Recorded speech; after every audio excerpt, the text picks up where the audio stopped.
Friends, आज हम बात करेंगे हाइपरटेंशन के बारे में। हाइपरटेंशन क्या है, उसका कॉज क्या क्या है, उसका सिम्टम क्या है और होम्योपैथी में कौन कौन से मेडिसिन से हम उससे रिलीफ पा सकते हैं, वो सब डिस्कस करेंगे। तो चलिए देखते हैं होम्योपैथिक ट्रीटमेंट से कैसे हम हाइपरटेंशन से रिलीफ पा सकते हैं।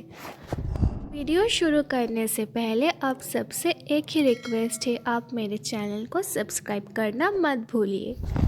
फ्रेंड्स, हाइपरटेंशन क्या है और कब हम ब्लड प्रेशर लेवल को हाइपरटेंशन बोलते हैं, उससे पहले आप सबको ये जानना इम्पॉर्टेंट है कि ब्लड प्रेशर किसे कहते हैं। तो चलिए देखते हैं। फ्रेंड्स, हमारी हार्ट के अंदर कंटिन्यूअसली एक पंपिंग प्रोसेस चलती है, जिसके थ्रू हार्ट हमारी पूरे बॉडी में ब्लड, न्यूट्रिएंट्स, ऑक्सीजन को सर्कुलेट करता है आर्टरी के थ्रू। इसी समय हार्ट जब पंप करती है तभी आर्ट्रियल वॉल में एक प्रेशर पड़ती है। इस प्रेशर को ही हम ब्लड प्रेशर कहते हैं।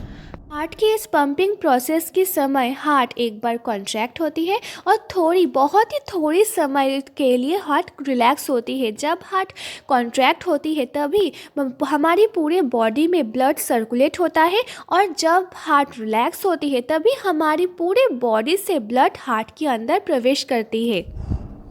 इसी तरह हार्ट के इस कंट्रैक्शन के समय आर्टेरियल वॉल में जो हाईएस्ट प्रेशर पड़ती है उसे हम कहते हैं सिस्टोलिक प्रेशर, और जब हार्ट रिलैक्स करती है तभी जो प्रेशर पड़ती है आर्टेरियल वॉल में उसे हम कहते हैं diastolic pressure. Normal blood pressure level होती है 120/80 mmHg, मतलब कि सिस्टोलिक प्रेशर 120 mmHg और डायस्टोलिक प्रेशर 80 mmHg। लेकिन ये ब्लड प्रेशर लेवल अगर बढ़ के सिस्टोलिक प्रेशर में 140 और 140 एबव हो जाए और डायस्टोलिक के 90 और 90 से ज़्यादा हो जाए तभी हम इसको हाई ब्लड प्रेशर बोलते हैं। बात करते हैं हाइपरटेंशन के कॉजेस के बारे में। कॉज दो टाइप की होता है, एक होता है प्राइमरी, दूसरा होता है सेकेंडरी। प्राइमरी यानी कि अगर आपकी लाइफस्टाइल, खाना पीना की वजह से या आपके फैमिली में यानी कि आपके हेरिडिटी में प्रॉब्लम हो, उसके कारण भी हो सकता है। दूसरा होता है सेकेंडरी। सेकेंडरी यानी कि अगर आपको कोई डिजीज़ है या को किडनी रिलेटेड कोई क्रॉनिक डिजीज़ है या तो फिर आपको थायराइड प्रॉब्लम है या फिर तो इनबॉर्न या आपके ब्लड वेसल में कोई डिफेक्ट है, उसके कारण भी हाइपरटेंशन हो सकता है।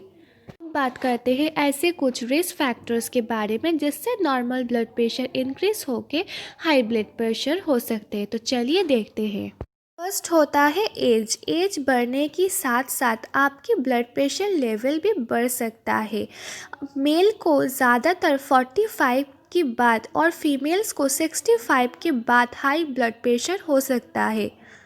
दूसरा होता है ओबेसिटी। ओबेस हो जाने के यानी कि आपकी वेट बढ़ जाने के साथ साथ आपकी हाई ब्लड प्रेशर हो सकता है।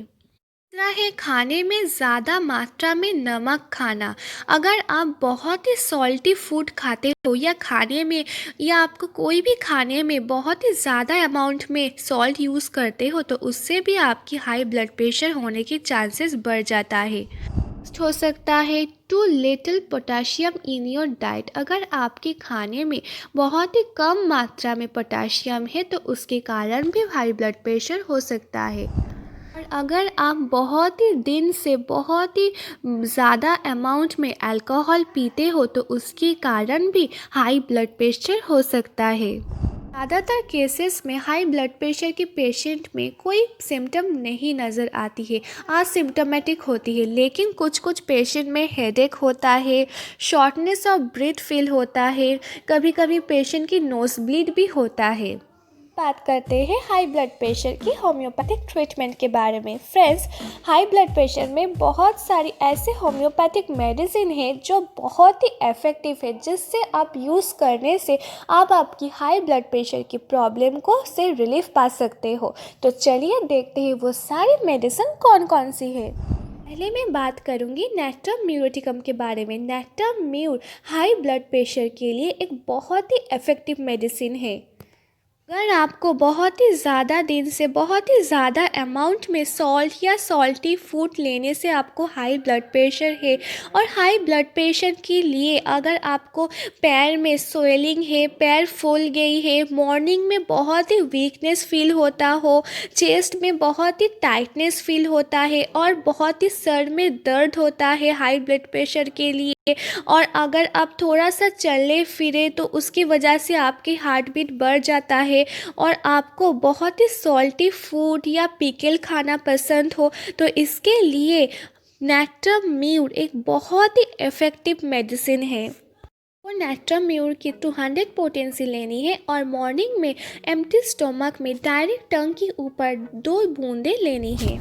बात करते हैं दूसरा मेडिसिन ग्लोनोइन के बारे में। ग्लोनोइन हाइपरटेंशन के लिए एक बहुत ही इफ़ेक्टिव और बेस्ट मेडिसिन है। अगर आपको हाइपरटेंशन के साथ आपके सर में बहुत ही तेज़ से दर्द होता हो, हेड में कंजेशन सा फील होता हो, तो उसके लिए ग्लोनोइन एक बहुत ही इफ़ेक्टिव मेडिसिन है। अगर आपको हाई ब्लड प्रेशर के कारण बहुत ही वीकनेस लगे, बहुत ही इरिटेबल लगे और सडनली सर में बहुत ही तेज़ी से दर्द करे, बहुत ही कंजेस्टिव टाइप का फील हो, बहुत ही एक्सट्रीम डिजीनेस यानी कि आपको चक्कर सा लगे, सीढ़ी में चढ़ने से आपको ब्रीथलेसनेस फील हो, आपके पूरी बॉडी में पल्सेशन फील हो रहा है, तो उसके लिए ग्लोनोइन एक बहुत ही अच्छा मेडिसिन है। तो ग्लोनोइन के 30 CH पोटेंसी लेने होंगे। तीसरा मेडिसिन है कैक्टस ग्रैंडिफ्लोरस। हाइपरटेंशन के साथ साथ हार्ट ट्रबल्स के लिए ये बहुत ही इफ़ेक्टिव और अच्छा मेडिसिन है। अगर आपको हार्ट में बहुत ही कंस्ट्रिक्शन सा फील हो रहा हो, आपकी हार्ट रीजन में बहुत ही तेज़ से दर्द हो रहा हो, आपकी चेस्ट में दर्द हो रहा हो हाइपरटेंशन के लिए, उसके लिए ये बहुत ही इफ़ेक्टिव है। आपको इस कैक्टस ग्रैंडिफ्लोरस की मदर टिंचर फॉर्म में लेने होंगे। मेडिसिन है लैकेसिस। फीमेल्स की मेनोपॉज की टाइम अगर हाई ब्लड प्रेशर है तो उसके लिए लैकेसिस एक बहुत ही इफ़ेक्टिव मेडिसिन है। पेशेंट में रेस्टलेस सा फील होता है, वो फिज़िकली और मेंटली बहुत ही रेस्टलेस होता है, वो गला बंद वाला कपड़ा एकदम टॉलरेट नहीं कर पाते हैं, अगर वो लूज़ कपड़ा पहने तो उसे बेटर फील होता है, वो फिज़िकली मेंटली बहुत ही रेस्टलेस होता है। अगर हाई ब्लड प्रेशर के समय ऐसा सिम्टम दिखे तो आप लैकेसिस ज़रूर ले सकते हो। आप लैकेसिस की 30 CH पोटेंसी और 200 पोटेंसी ले सकते हो। मेडिसिन है कैलकेरिया कर्ब। अगर कोई फैटी फ्लैबी पर्सन को हाई ब्लड प्रेशर है, उसके कारण उसे बहुत ही पसीना, बहुत ही एक्सट्रीम पसीना होता हो, उसके हाथ पैर में, उसके सर में बहुत ही ज़्यादा पसीना होता हो, उसके लिए, और उसको एक खाना बहुत ही अच्छा लगे, तो उसके लिए कैलकेरिया कर्ब एक बहुत ही इफ़ेक्टिव मेडिसिन है। कैलकेरिया कर्ब 30 CH पोटेंसी में लेने होंगे। Last medicine conium metallicum. अगर कोई बैचलर्स या ओल्ड एज पर्सन को ओल्ड एज में हाई ब्लड प्रेशर हो तो उसके लिए कोनियम मेटेलिकम बहुत ही इफ़ेक्टिव मेडिसिन है। कोनियम मेटेलिकम 200 CH पोटेंसी में लेने होंगे।